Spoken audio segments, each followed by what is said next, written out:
एक सेकंड में जहां आदमी ढंग से चुटकी नहीं बजा पाता उतने समय में 62,000 रुपये का सट्टा लग जाता है भारत देश के अंदर। नमस्कार दोस्तों, मैं हूं शिवी और अभी फिलहाल में जो काम चल रहा है देश के अंदर बड़ा अच्छा लग रहा है मुझे कि संसद के अंदर एक ऐसा प्रस्ताव पास किया गया है जिसमें सट्टेबाजी जो ऑनलाइन होती है उसको गवर्नमेंट बैन करने जा रही है।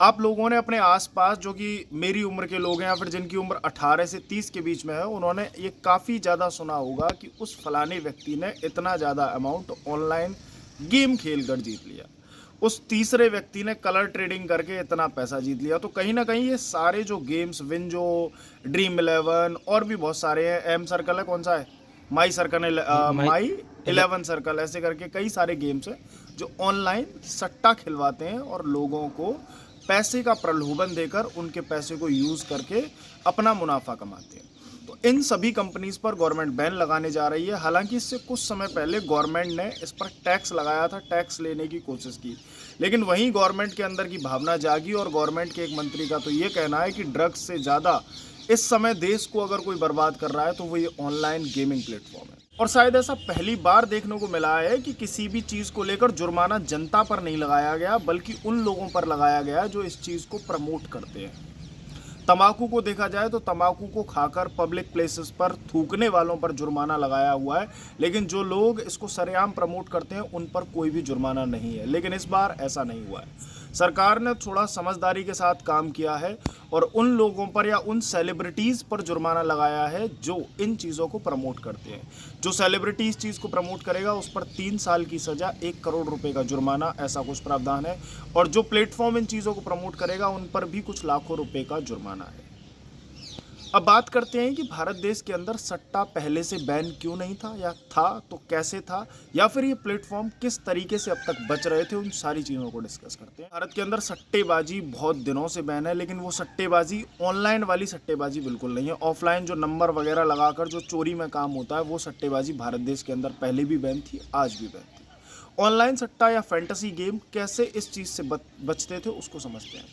ये ऑनलाइन सट्टा खिलाने वाली कंपनियां कई बार कई कोर्ट्स में ये प्रूव कर चुकी हैं कि हम स्किल के बेस के हिसाब से लोगों को पैसे कमाते हैं। यानी जैसे टीम बनाना हुआ, कहीं कलर को चूज़ करना हुआ, या फिर कहीं क्वेश्चंस के जवाब देना हुआ, तो इन सब चीज़ों को वो लोगों के स्किल्स के हिसाब से पैसा कमाना बता रही थी।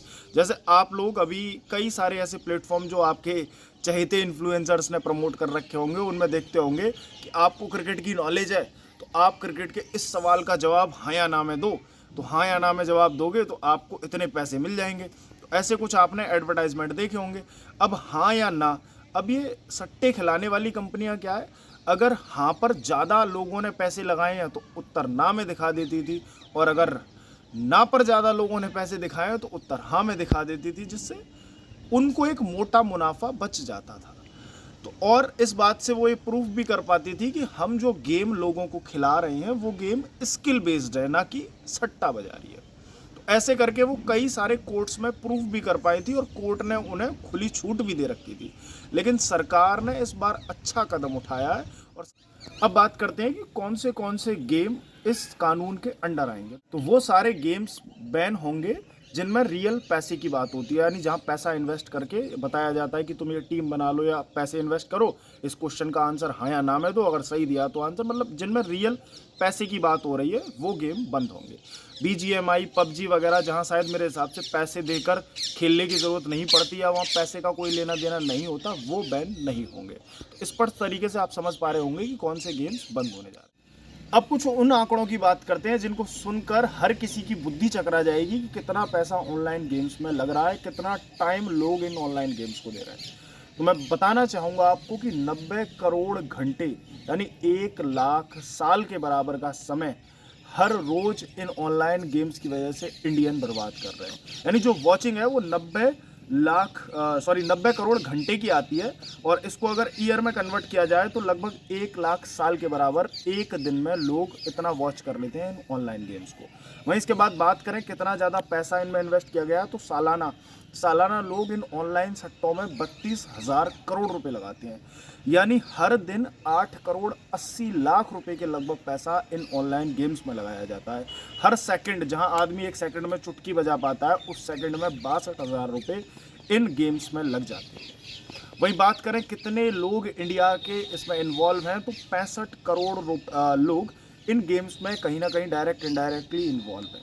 उनमें से 20 करोड़ लोग, यानी 65 करोड़ में से 20 करोड़ लोग, जो कि बहुत बड़ा नंबर है, 20 करोड़ लोग, पाकिस्तान यूपी की जो आबादी है पूरी लगभग 23-24 करोड़ के आसपास है, वो पूरी आबादी लगभग 20 करोड़ लोगों की रियल फॉर्म में ऑनलाइन गेम्स खेलती है। रियल फॉर्म में मतलब पैसे देके, तो पैसे देकर गेम खेलने वाले 20 करोड़ लोग हैं।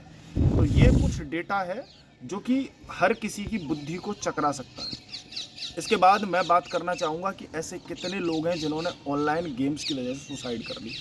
कर्नाटक के लोकल न्यूज़ के हिसाब से अगर हम बात करें तो 32 लोगों ने 2023 से लेकर 25 तक, यानी लगभग 2 साल में सुसाइड कर लिया इन ऑनलाइन गेम्स में पैसे हार जाने की वजह से। हैदराबाद के अंदर यही आंकड़ा 20 है। यूपी, महाराष्ट्र, मध्य प्रदेश, ऐसे ही कहीं 20, कहीं 25, कहीं 30 लोगों ने 2 साल के अंदर इन ऑनलाइन गेम्स की वजह से सुसाइड किया या फिर अपने आप को ख़त्म कर लिया है, ज़्यादा कर्जा बढ़ जाने की वजह से।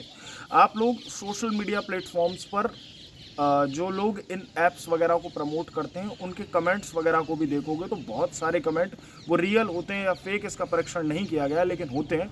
वो कमेंट्स में बच्चे ये लिखते हैं कि मैं अपने पैसे इस फलाने गेम में हार चुका हूँ, आप मेरी थोड़ी सी मदद कर दें।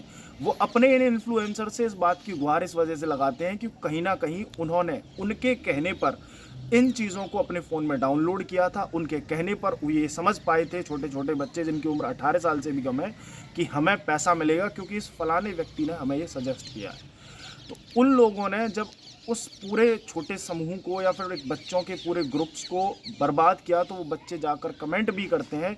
कई इन्फ्लुएंसर्स जैसे एल्विस यादव एक बड़े फेमस नाम है, तो उन्होंने अपने शायद व्लॉग में भी मैंने उनके में देखा था, उन्होंने कहा था कि काफ़ी सारे लोग मुझे मैसेज कमेंट वगैरह करते हैं कि मैं अपना गेम्स में ये हार गया हूँ, मुझे थोड़ी सी पैसे की मदद कर दो। तो वो हो सकता है फेक कमेंट भी हो, लेकिन 10 अगर फेक है तो उनमें से 4 तो रियल होते होंगे।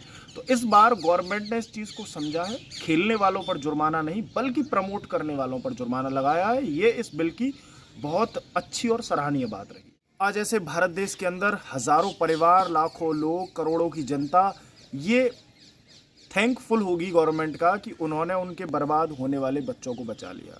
क्योंकि 18 साल से 25 साल तक की जो 40% युवा इसके अंदर इन्वॉल्व है, यानी 20 करोड़ लोग जो इनमें रियल मनी में खेलते हैं, उनमें से 40% 18 से लेकर 24 साल के रहते हैं और 18 से कम उम्र के लगभग 16% लोग हैं। तो इतने ज़्यादा जो यूथ है वो इसकी गिरफ्त में आ रहा था। ये ड्रग्स से भी ज़्यादा भयंकर और ख़तरनाक होती है। भगवान से प्रार्थना करने की यही ज़रूरत है कि ये गेम्स किसी भी कोर्ट में जाकर अपने आप को स्किल्ड गेम साबित ना कर पाएँ, क्योंकि पहले कई कोर्ट में इंडिया के में ये साबित कर पाए थे कि हम ये गेम स्किल्ड बेस पर लिखाते हैं या फिर हम कोई फैंटेसी या फिर जुआगिरी या सट्टागिरी नहीं कराते, बल्कि हम स्किल के बेस के हिसाब से लोगों को पैसा पहुँचाते हैं। बाकी आज के वीडियो में इतना ही। आगे कोई खबर मिलती है तो आपको ज़रूर बता दी जाएगी। राधे राधे।